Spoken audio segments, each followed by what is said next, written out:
Hello guys. Hello. This is for Gemini.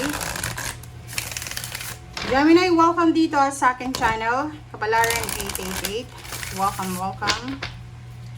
Gemini. Alamin natin Gemini kung anong messages, anong gabay para sa inyong lahat. Ano bang kailangan mong marinig?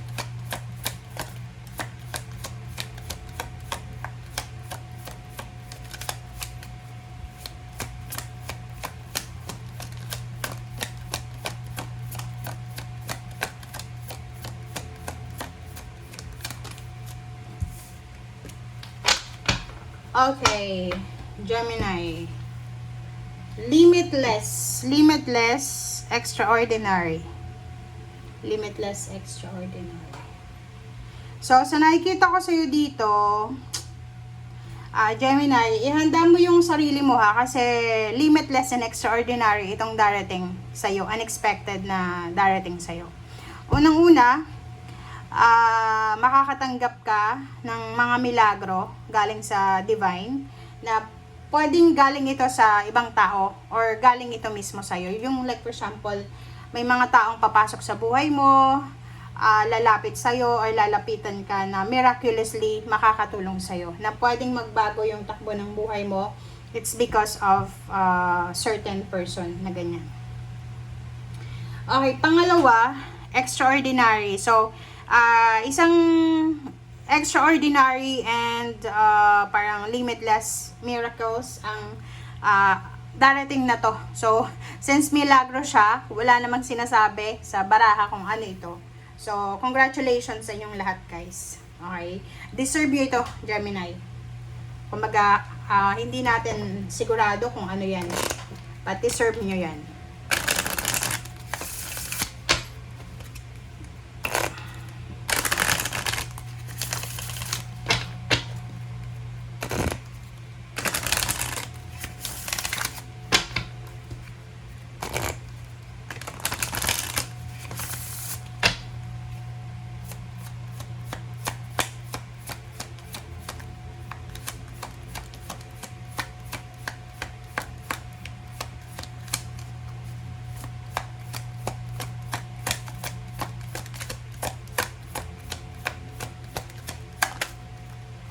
Okay, Rhinoceros.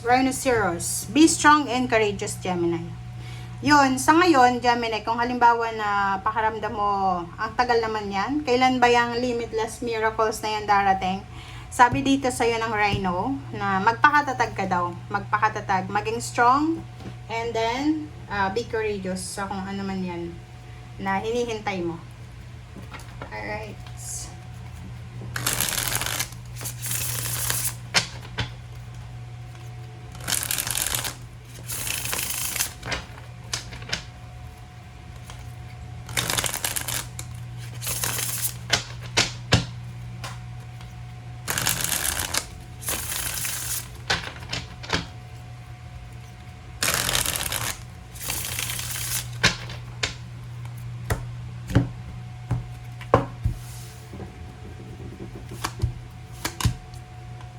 Okay, the Sun and Queen of Cups. The Sun and Queen of Cups.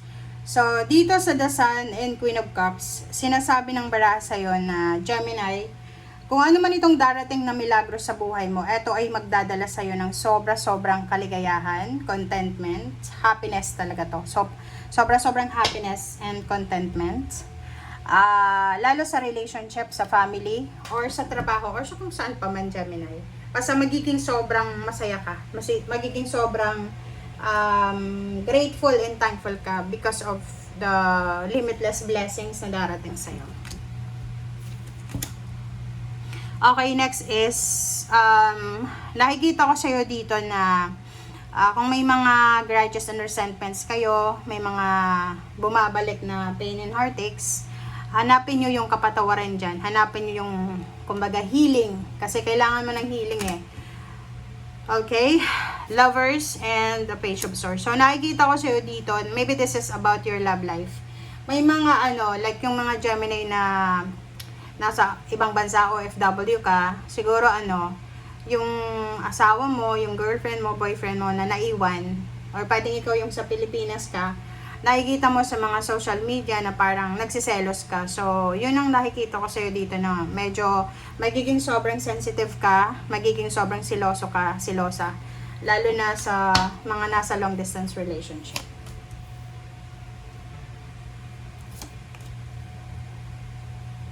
Okay, Three of Pentacles. Three of Pentacles, and the Empress. Ang nakikita ko sa'yo dito, pwedeng may mga Gemini na kayo ay makakapag-isip ng bagong idea kung paano kumita ng pera sa pamamagitan ng pagnenegosyo.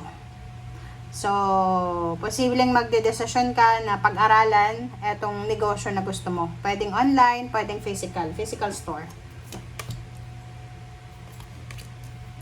Okay, next is Seven of Wands and the Tower. So, dito sa barahang ito, huwag kang matakot.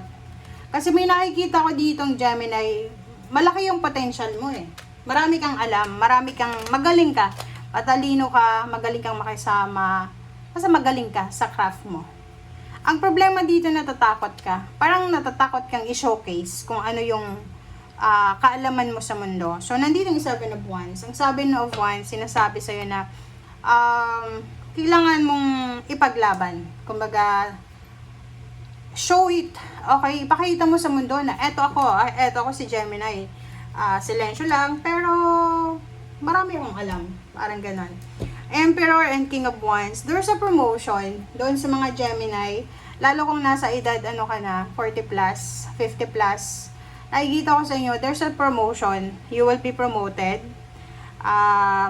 Tatas yung, kahit hindi ka ma-promote, pwedeng may mga benefits, additional benefits, or tatas yung mga kumbaga, commission, payments, payouts, parang ganun. Okay, Two of Pentacles, and the Wheel of Fortune. So, sa nakikita ko sa'yo dito,